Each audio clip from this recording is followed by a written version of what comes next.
దేశంలోనే అతిపెద్ద liquor స్కామ్గా పేరుగొందినటువంటి Andhra Pradesh liquor స్కామ్కు సంబంధించి సిట్టు వేగంగా దర్యాప్తు చేస్తుంది. దాదాపుగా కీలకమైనటువంటి పెద్ద తలకాయలందరినీ కూడా ఇప్పటికే అరెస్టు చేయడంతో పాటు చాలా మంది జైల్లో ఉన్నారు, కొంతమంది బెయిల్ మీద బయట ఉన్నారు, మనందరికీ తెలుసు. అయితే ఎన్ని రోజులు గడిచినా గానీ వీరి బెయిల్ పిటిషన్లు తరచుగా రిజెక్ట్ అవుతూ వస్తున్నాయి.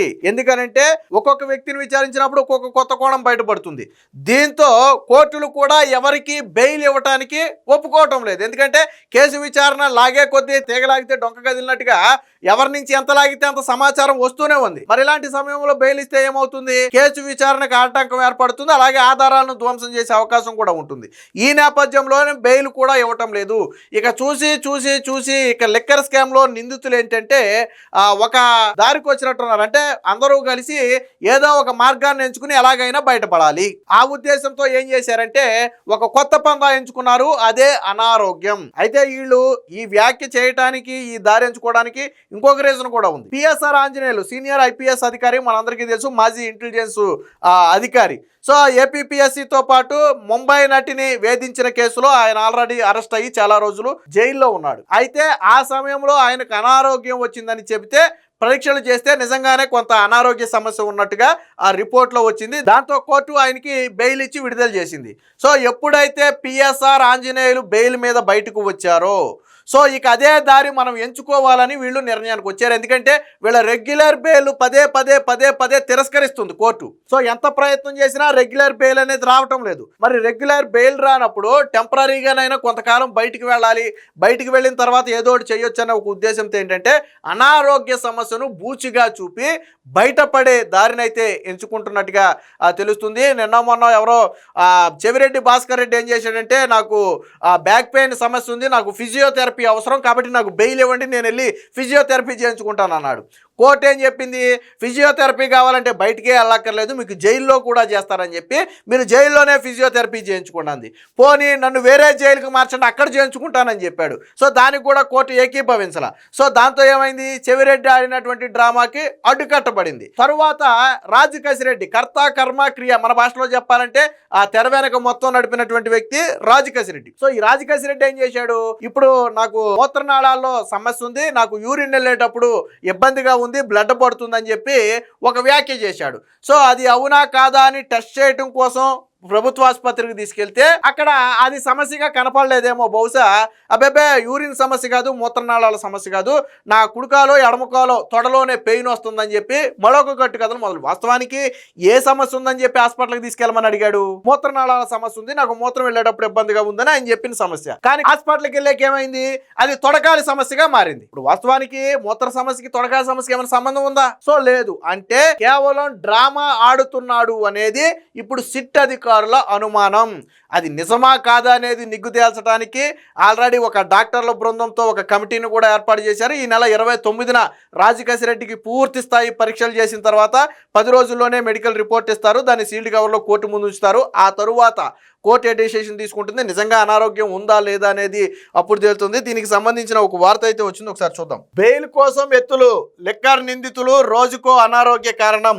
వెన్ను నొప్పి కథ చెప్పి విఫలమైన చెవిరెడ్డి, యూరాలజీ సమస్య ఉందని చెప్పి ఆర్థోపెడిక్ పరీక్షలు చేయించుకున్న కసిరెడ్డి. చెప్పిందేమో యూరాలజీ సమస్య, చేయించుకుందేమో ఎముకల పరీక్ష. ఎముక క్యాన్సర్ కారకాలు ఉండొచ్చని నివేదిక, నిగ్గు తేల్చేందుకు కమిటీ 29న పరీక్షలు. నిందితులు చెబుతున్న కారణాలపై సిట్ అధికారుల సందేహాలు. పిఎస్ఆర్ ఆంజనేయులకు బెయిల్ వచ్చిన తరువాత ఈ ఎత్తుగడలు. ఆల్రెడీ ఒక వ్యక్తి బెయిల్ మీద బయటికి వెళ్ళిన తరువాత వీళ్ళు ఈ దారినైతే ఎంచుకున్నట్టుగా ఆ సిట్ అధికారులు అయితే భావిస్తున్నారు. ఏపీపీఎస్సీలో అక్రమాల కేసుతో పాటు ముంబై నటిని వేధించిన కేసులో సీనియర్ ఐపీఎస్ అధికారి పిఎస్ఆర్ ఆంజనేయులు అనారోగ్య కారణాలతో బెయిల్ పొందిన తరువాత లిక్కర్ స్కామ్ నిందితులు ఏవేవో అనారోగ్య సమస్యలు చెబుతున్నారు. నిందితులు చెబుతున్న కారణాలు, తీరుపై సిట్ అధికారులు సందేహం వ్యక్తం చేస్తున్నారు. బెయిల్ పొందేందుకే అనారోగ్యం పేరిట ఎత్తులు వేస్తున్నారనే అనుమానం అయితే వస్తుంది. సో లిక్కర్ స్కామ్లో నిందితుడిగా ఉన్నటువంటి చెవిరెడ్డి భాస్కర్ రెడ్డి రెగ్యులర్ బెయిల్ అనేది రిజెక్ట్ అయింది. సో దాంతో ఏం చేశాడు? పిఎస్ఆర్ ఆంజనేయులకు హెల్త్ ఇష్యూ మీద బెయిల్ వచ్చింది కాబట్టి ఈయన ఏం చేశాడంటే నాకు వెన్నునొప్పి ఉందే, ఫిజియోథెరపీ కోసం బెయిల్ మంజూరు చేయాలని చెప్పి కోర్టులో వేస్తే కోర్టులో పిటిషన్ వేశారు. అందుకు అందుకు బెయిల్ అవసరం లేదని జైలులో ఉంటూనే ఫిజియోథెరపీ చేయించుకోవచ్చని కోర్టు పిటిషన్ను తిరస్కరించింది. తరువాత విజయవాడ జైల్లో ఉన్న తనను తిరుపతి లేదా నెల్లూరు జైలుకు తరలిస్తే అక్కడ ఫిజియోథెరపీ చేయించుకుంటాననే వాదనతో కూడా కోర్టు విభేదించింది. చెవిరెడ్డి చెబుతున్న అనారోగ్య కారణాల్లో నిజం లేదని పోలీసుల తరపు వాదనతో కోర్టు కూడా ఏకీభవించింది. అంటే కేవలం ఆయన ఏదో తప్పించుకునే ఉద్దేశంతోనే లేదా ఇంకో ఉద్దేశంతోనే వెన్నునొప్పి డ్రామా ఆడుతున్నారు తప్ప ఇందులో నిజం లేదని చెప్పి పోలీసుల తరపున సిట్ తరపున వాదనలు వినిపిస్తే దాంతో కోర్టు ఏకీభవించింది. నిజంగా మీకు వెన్నునొప్పి ఉంటే ఫిజియోథెరపీ విజయవాడ జైల్లోనే చేయించుకోండి, తప్పులేదు. అంతేగాని ఫిజియోథెరపీ కోసమే బెయిల్ అయితే రాదు అని చెప్పి కోర్టు అయితే చాలా స్పష్టంగా చెప్పింది. ఇక వరుసగా రెగ్యులర్ బెయిల్ పిటిషన్లు కోర్టులో రిజెక్ట్ అవుతుండటంతో మద్యం కుంభకోణంలో కర్త కర్మ క్రియగా భావిస్తున్న A1 రాజ్ కసిరెడ్డి అనారోగ్య కారణాలతో బెయిల్ కోరారు. ఏప్రిల్ నుంచి విజయవాడ జైల్లోనే ఉంటున్న రాజ్ కసిరెడ్డి మూత్రనాళాల్లో ఇన్ఫెక్షన్ వచ్చిందని జైల్ మెడికల్ ఆఫీసర్ ఆయన్ను పరీక్షించి మందులు ఇవ్వడంతో నయమైందని చెప్పారు. అయితే మరొకసారి వాస్తవానికి ఫస్ట్ నాకు మూత్రనాళాల ఇన్ఫెక్షన్ అన్నాడు. సరే, జైల్లో అధికారులు పరీక్షించి మందులు ఇచ్చారు, తగ్గింది అన్నాడు. కానీ మళ్ళీ నాకు ఇన్ఫెక్షన్ వచ్చింది, నాకు మళ్ళీ యూరాలజీ సమస్య ఏర్పడింది, కాబట్టి నాకు మళ్ళీ వైద్య పరీక్షలు జరపాలి, నాకు బెయిల్ కావాలని చెప్పి కోరితే అసలు యూరాలజీ సమస్య నిజమా కాదనే తెలుసుకోవాలంటే మళ్ళీ హాస్పిటల్కి పంపాలి. అలాగని చెప్పి విజయవాడ హాస్పిటల్కి తీసుకెళ్తే ఏం చేశాడో చూడండి. అక్కడ తాను బయట వైద్య పరీక్షలు చేయించుకుంటానని కోరాడు. జైలు అధికారులు ఈ నెల 6న ఆయన విజయవాడ ప్రభుత్వ జనరల్ ఆసుపత్రికి తీసుకెళ్లారు. జైలు మెడికల్ ఆఫీసర్ సిఫారసు చేసిన యూరాలజీ విభాగానికి తీసుకెళ్లగా తనకు కాలు నొప్పి ఉందంటూ ఆర్థోపెడిక్ విభాగానికి వెళ్ళి MRI పరీక్షలు చేయించుకున్నాడు. వరుణ్ అనే డాక్టర్ ఇచ్చిన రిపోర్టులో రాజ్ కసిరెడ్డి ఎడమ తొడలో ఎముక క్యాన్సర్ కారకాలు ఉండొచ్చనే సందేహాన్ని వ్యక్తం చేశారు. బట్ ఆయన 100% చెప్పలా. కాకపోతే ఇక్కడ సిట్ అధికారుల ప్రశ్న ఏంటంటే, నువ్వు యూరాలజీ సమస్య అని వచ్చావు, యూరాలజీ స్పెషలిస్ట్ దగ్గరికి తీసుకెళ్తే కాదు నాకు ఎముకల సమస్య ఉందని చెప్పి నువ్వు ఆర్థోపెడిక్ దగ్గరికి ఎందుకు వెళ్ళావు? సో ఈ విషయాన్ని ముందే ఎందుకు చెప్పలేదు నువ్వు అంటే ఇదేదో కట్టుకథలాగా ఉందని చెప్పి సిట్ అధికారులకైతే అనుమానం అయితే వచ్చింది.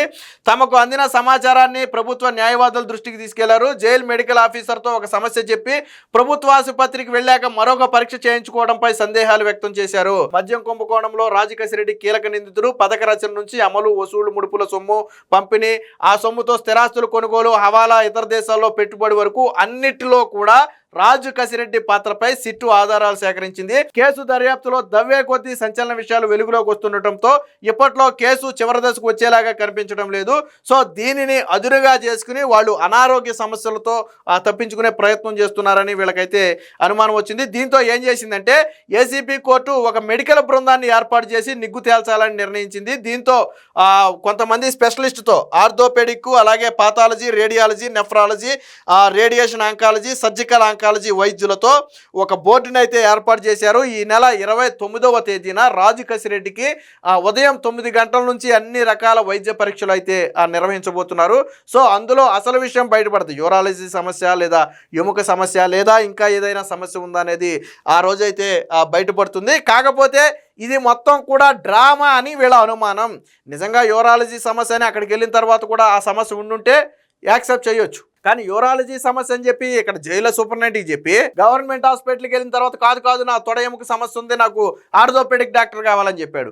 సో దీంట్లో ఏదైనా మతలబు ఉందా, ఇదేమన్నా ముందస్తు ప్లాన్ ప్రకారం ఏమన్నా జరుగుతుందా అనే అనుమానం అయితే సిట్ అధికారులకు వచ్చింది. దీంతో ఒక బృందాన్ని అయితే ఏర్పాటు చేశారు. ఏది ఏమైనా ఈ లిక్కర్ స్కామ్లో ఎప్పటికీ బెయిల్ రాదు, ఇప్పుడప్పుడే ఈ కేసు తేలదు అనే ఒక ఉద్దేశానికైతే ఈ నిందితులందరూ కూడా వచ్చినట్టుగా చెబుతున్నారు. ఎందుకంటే కేసులో తీగలాగే కొద్ది డొంక కదులుతుంది. ఎక్కడైనా సరే విచారణలో కొంతవరకు సాగి అక్కడ నుంచి కొత్త అంశాలు ఏమీ రావట్లేదు అనుకోండి, సో అప్పుడు ఆటోమేటిక్గా నిందితులకు బెయిల్ రావచ్చు. బట్ ఇక్కడ ఏంటి, రోజుకో కొత్త అంశం, తవ్వే కొద్దీ కొత్త అంశాలు బయటకు వస్తున్నాయి. పైగా దీని డెప్త్ అనేది చాలా ఎక్కువ ఉంది కాబట్టి కోర్టులు కూడా బెయిల్ ఇవ్వట్లా.